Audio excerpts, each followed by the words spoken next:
अपहरणर 10 मास परे माँ कोलकु फेरिला अपहृत 3 वर्षर शिशुपुत्र। भंडारी पोखरी थाना सरो ग्रामर सुमिता जेना 2021 रे सरसदा ग्रामर सौम्यरंजन जेना को विवाह करथिले।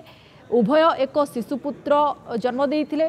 तेबे सेप्टेम्बर 2023 रे एक सड़क दुर्घटना रे सौम्य प्राण हराइथिले। स्वामी मृत्यु पर सुमिता निज बाप घरे रहुथिबा बेले जून 2024 रे सुमिता श्वशुर घर लोक सेठारे पहुंची चंचकता करी पिलाटी को अपहरण कर नहीं। घटना को नहीं सुमिता भंडारी पोखरी थाना रे एक मामला रुजु करथिले। तेबे मामला रुजु हेबार 10 मास परे भुवनेश्वर चंद्रशेखरपुर अंचल शिशुटी को पुलिस उद्धार करने सहित शिशु को हस्तांतर करिछि। घटना को नहीं 4 जन विरोध में मामला रुजु होता बेले जन को पुलिस अटक रखिथिबा भद्रक एसपी सांबादिक सम्मेलन में सूचना देइछन्ति। अन्यपटे 10 मास पर शिशु को पाई बेस खुशी अनुभव करिछन्ति सुमिता।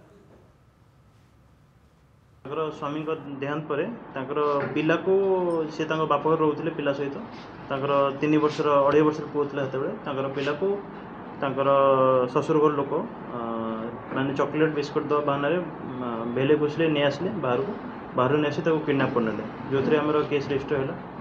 तापर जिते कंटाक्ट कले कि मोर पिला को फेरतु बोली सी आउ कौन रेस्पॉन्स कले।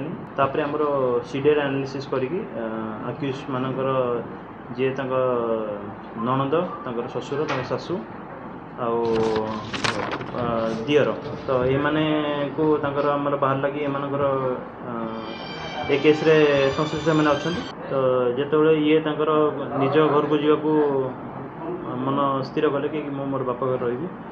तो तापर आमर ड्यूरिंग इन्वेस्टिगेशन आम एक्चुअली जानबू कि एक्चुअल रीजन कौन थी आ समस्त स्टेटमेंट रेकर्डिंग पर एग्जामिनेशन पर पड़ोसा घर लोक एग्जामिनेशन पर जापर एक्चुअल रीजन कौन। मो पुओ को ससुर किडनाप कर नहीं मो पुओ को खोजर पुओ पाई सर मो स्वामी मरीज गाड़ी एक्सीडेंट किसी पैसा मिलवा मो ससुर मत धमक चमक दे पैसा यदि मो ना रिटर्न न करू तो जीवन मारदेवी ना तो